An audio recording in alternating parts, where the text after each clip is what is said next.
तू ससुरा में जब रोवेलू कबर में हमहू तरपीले। तू ससुरा में जब रोवेलू कबर में हमहू तरपीले। फिक्र न करिहा बन के धड़कन दिल में तोहरे धड़कीले। तू ससुरा में जब रोवेलू कबर में हमहू तरपीले। तू ससुरा में जब रोवेलू कबर में हमहू तरपीले। तो नमस्ते प्रणाम, हम आप सबके छोट भाई शंभू कुमार समर। तो एक भाई ने कमेंट किया था कि भैया बाजिन के ऊपर कोई छठ सॉन्ग लिख कर लाइए। तो आज मैं बाजिन के ऊपर ही छठ सॉन्ग लिख के ला दिया हूँ इसी ट्रैक पे। तो सॉन्ग स्टार्ट करने से पहले आप सबसे एक रिक्वेस्ट है कि हमारे चैनल पे नए होंगे तो हमारे चैनल को सब्सक्राइब कर लीजिए, ताकि जब भी मैं ऐसे हिट मैटर लिख के डालूं तो सबसे पहले आप सबके पास पहुंचे। तो चलिए देरी किस बात की, मुखरा स्टार्ट करते हैं। हे छठी माई दया करी हम पे, दे तू गोदी में लालनवा। हे छठी माई दया करी हम पे, दे तू गोदी में लालनवा।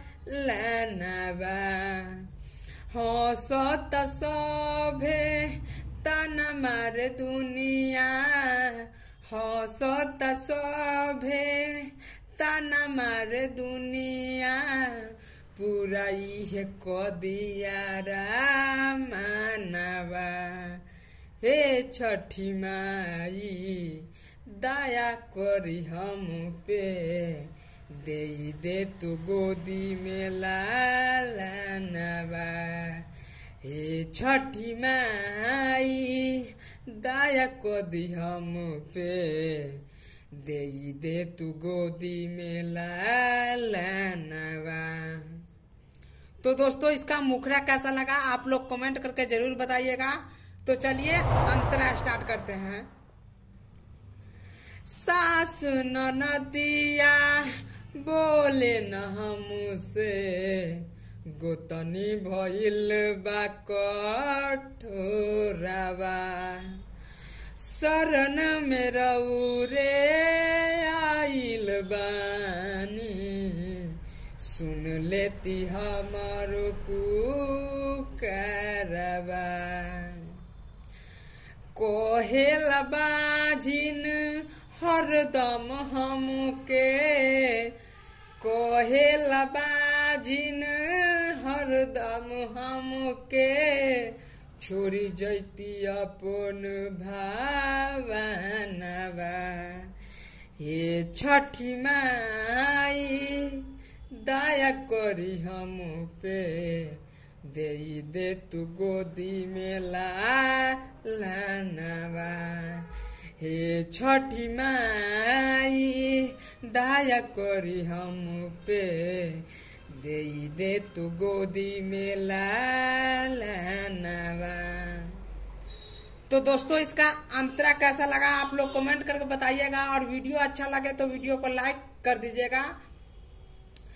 तो चलिए इसका नाम अंतरा बताते हैं। शंभू समर माथे दौरा लेके आइल, ले तू हमारो रखिया। धन दौलत चाही न हमके, दे तू आचारा में बेटिया। मांगिल तो हसे हे छठी माई, मांगी ले तो हसे हे छठी माई, सुनसान बाटे आंगनवा। हे छठी माई दया करी हम पे, दे तू गोदी में लालनवा।